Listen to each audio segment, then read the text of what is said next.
Neat పరీక్షా కేంద్రాల దగ్గర గేట్లకు తాళాలు వేసేశారు. 1:30కు గేట్లకి తాళాలు వేశారు అధికారులు. హైదరాబాద్ నిజాం కాలేజ్ పరీక్షా కేంద్రానికి 7 నిమిషాలు ఆలస్యంగా వచ్చారు ఇద్దరు విద్యార్థినులు. ఎగ్జామ్ సెంటర్లోకి పంపించాలని వేడుకున్నారు ఆ స్టూడెంట్స్. కానీ అధికారులు అనుమతి నిరాకరించారు. దీంతో విద్యార్థులు అక్కడి నుంచి కన్నీటితో వెనుదిరిగారు.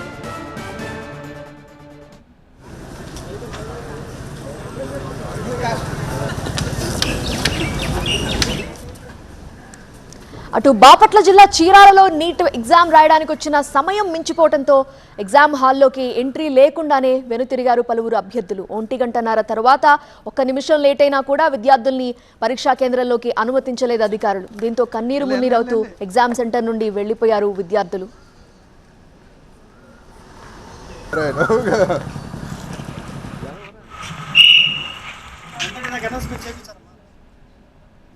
అటు విశాఖలో కూడా నీట్ పరీక్షకు ఆలస్యంగా వచ్చిన విద్యార్థుల్ని అనుమతించలేదు పోలీసులు.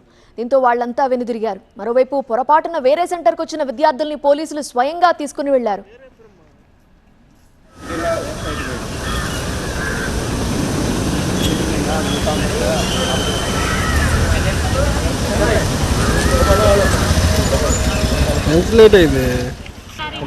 నీట్ ఎగ్జామ్ సందర్భంగా మరోసారి చాలా మంది విద్యార్థులకి నిరాశ ఎదురైంది.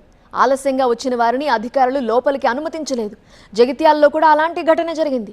బస్సు ఆలస్యం అవడంతో ఎగ్జామ్ సెంటర్కి లేటుగా చేరుకున్న విద్యార్థిని నిరాశతో వెనుదిరిగింది. అయితే బిడ్డ కోసం తల్లి సెక్యూరిటీ గార్డ్ కాళ్లు పట్టుకోవడం అందరినీ కలిచివేసింది. తమ చేతుల్లో ఏమీ లేదని సెక్యూరిటీ వాళ్ళు చెప్పడంతో నిరాశతో వెనుదిరిగారు తల్లి కూతుళ్ళు.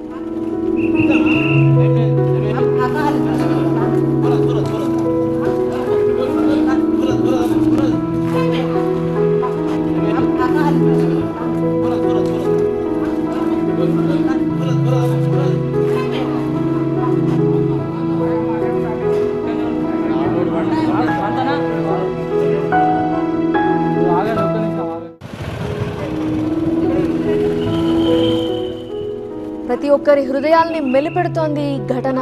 తల్లి సెక్యూరిటీ గార్డ్ కాళ్లు పట్టుకొని వేడుకుంటోంది తన కూతురిని ఎగ్జామ్ హాల్లోకి అనుమతించాలని. బస్సు లేటుగా రావడంతో విద్యార్థి ఎగ్జామ్ సెంటర్కి లేటుగా రీచ్ అయింది.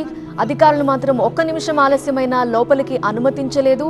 కానీ చేసేదేమీ లేక తల్లి కూతురు ఇద్దరూ కూడా వెనుదిరగాల్సిన పరిస్థితి ఏర్పడింది.